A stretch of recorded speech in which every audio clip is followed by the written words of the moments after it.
Olá, sou a professora Nerci Maria Rezende, sou professora do curso de Pedagogia da Faculdade ETOP, trabalho com a disciplina Educação e Direitos Humanos. Sejam todos bem-vindos. Essa é a nossa terceira aula e hoje nós vamos discutir direitos humanos no Brasil e na América Latina. Nós vamos falar da nossa realidade de ontem e trazer para uma reflexão de como está nos dias de hoje. Nós podemos afirmar que a chegada dos direitos humanos aqui no Brasil e na América Latina se deu de uma forma tardia. Isso porque as pessoas que naquele momento eram consideradas cidadãos, eles vieram, foi uma construção social que veio de fora para dentro, eles vieram não como pessoas que iriam ajudar a estabelecer a cidadania aqui, mas sim garantir os seus privilégios. Então, a chegada do nome Direitos Humanos aqui no Brasil, ela demorou um pouquinho para ser construída e nós vamos discutir isso na aula de hoje. A sociedade que vivia aqui eram basicamente colonizadores, índios e depois os negros. Alguns desses colonizadores, inclusive, também não eram pessoas de direito, porque naquele momento no Brasil, pessoas de direito tinham que ter não só poder, mas também tinha que ter condições econômicas, inclusive para votar no nosso país, exigia-se um certo valor econômico que você comprovasse que tinha. A sociedade dessas pessoas aristocratas era uma sociedade de pessoas com dinheiro e influência. E eles eram senhores de privilégios e não senhores que ajudavam as pessoas a conquistar ou a ter privilégios. Mas eles tinham uma cultura de usar dos seus privilégios para ampliá-los. Os índios e os escravos que aqui viviam, eles não eram pessoas de direito e inclusive eram considerados pessoas sem alma. E por ser considerado pessoas sem alma, eles poderiam ficar à mercê do domínio dos colonizadores. Dessa forma, nessa sociedade, elas garantiam não só uma negação de direito, mas também eles adquiriam o direito de cercear essas outras pessoas de direitos e permitiam a si mesmo construir senzalas, as torturar e a julgar, condenar e até matar as outras pessoas que se levantassem ou que eles considerassem como um perigo. Esses senhores, eles se amparavam na sua relação com a coroa e no seu poder financeiro para negar direitos e criar leis em favor de si próprios.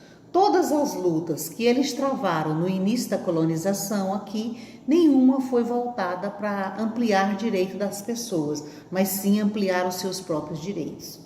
Vale lembrar que até o voto deles era um voto para quem tinha uma certa condição econômica e o restante ficava excluído.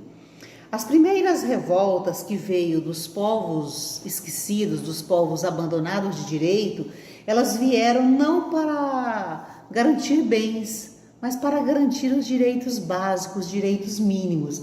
Então, que era o direito de viver, como foi a luta a revolta, ou a guerra de Canudo, de Contestados, ou dos muques no Rio Grande, foram as lutas para ter um espaço para morar, um espaço para viver com a sua família.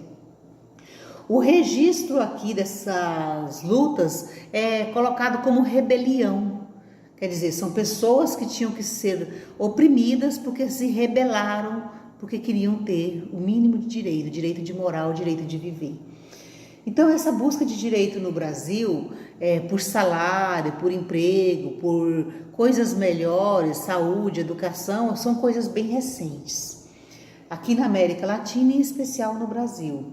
O próprio povo, eles costumam fazer duras críticas a quem luta por isso. É uma coisa assim muito estranha, pelo menos para mim como educadora, ver que as pessoas reclamam de quem luta para ter o básico, para ter o mínimo.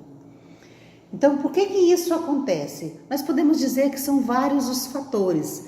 Dentre eles, o Estado. O Estado ele é opressor e ele cria uma visão de que quem quer moradia, quem quer casa, quem quer saúde, quem quer emprego, quem quer educação, está fazendo arruaça. E ele tem leis que reprime as pessoas de lutar pelo... Eu considero isso básico. Eu não sei como é que vocês estão encarando essa minha fala, mas isso é o básico. Você tem onde morar, você tem onde comer, você tem onde dormir, você tem um emprego para trabalhar, você tem saúde, você tem educação.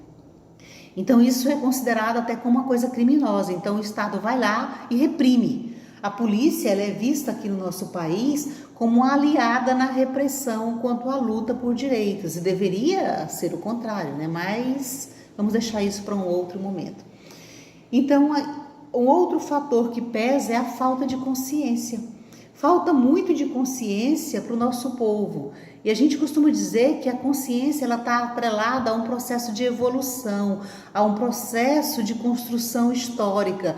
Então não se dá de um dia para o outro. Então o nosso povo ele não foi muito educado nesse processo de formação da consciência. Talvez justamente por ter sido negligenciado esse aspecto que é a educação. Então toda a questão social no Brasil vira um caso de polícia. A sociedade, ela reclama, né, ou ela clama por direito desde sempre, só que não chama isso de direitos humanos. Nossa sociedade chama de direito básico, né? Aqui no Brasil, os direitos humanos, eles só passaram a entrar como direitos humanos de fato no papel anotado e registrado a partir de 1945, né? Ou seja, a partir da Segunda Guerra Mundial, quando o Brasil se sente obrigado a assinar tratados com a Europa, com a Ásia, com a América, com outros continentes, né? Com a África, tudo. Ele se sente pressionado a utilizar esse termo direitos humanos. Então, aqui no Brasil, só dura de 45 a 64 essa construção de direitos, essa construção de todos no processo de cidadania, e durou muito pouco. Pós 64, não só aqui no Brasil, mas na América Latina, nós enfrentamos um processo de ditadura militar, onde se era permitido prender, torturar, exilar e até matar. Alguns países como o Chile, Uruguai e Argentina foram milhares de pessoas mortas. E isso fez com que as pessoas se indignassem e criassem movimento, como o das mães, das avós, para enterrar, para lutar, para buscar, para ser punido, inclusive as pessoas que tiraram os direitos, inclusive os direitos à vida. Aqui no Brasil, só após a abertura é que nós tivemos um pouco de debate, né, abertura política, e uma luta para o voto, para a reunião, para a organização de nossa sociedade de novo, para voltar a participar. Então, só após a Constituição de 1988, voltamos a discutir o papel de todos nós no exercício da cidadania, de 88 para cá, pouco tempo. Um dos fatores que mais ajudou o povo a unir foi a péssima condição econômica do país. Então, se nós tínhamos uma péssima educação, uma péssima saúde, uma péssima geração de renda, um péssimo número de emprego, então essa péssima condição fez com que aqui no Brasil nós nos uníssemos e fôssemos buscar construir movimentos em prol de melhoria desses setores, melhoria desses pontos, desses aspectos em nossa vida. Aqui no Brasil nós criamos movimento para vários setores considerados injustos, abandonados, mas estamos só engatinhando ainda, né? Nós precisamos lutar ainda mais para termos direito à moradia, direito a emprego, direito à terra, direito à saúde, à alimentação e inclusive à inclusão. Porque são lutas do nosso cotidiano, são lutas que fazem parte de nossa vida. Mas o que importa é que nós precisamos aprender a respeitar os que já estão lutando e crescermos nas nossas diferenças, somando nas lutas. E a educação? Qual o papel da educação nessas lutas? O que a educação pode contribuir? Como é que ela entra nessa história? Por que nós somos tão frágeis na questão de termos coragem de lutar pelos nossos direitos? Qual é o papel, né? Qual é o papel dos gestores nesse processo de educação, de formação para a cidadania? Qual é o papel dos professores? Nós vamos descobrir isso em outras aulas, mas penso que muitos de vocês aqui já perceberam que nós temos muito a fazer, muito mesmo. A nossa história está carente de educação, carente de formação cidadã. Então, nós vamos ler um texto, é o texto número 3, ele já se encontra disponível na nossa plataforma, no item apostila. Boa leitura para todos e até a nossa próxima aula.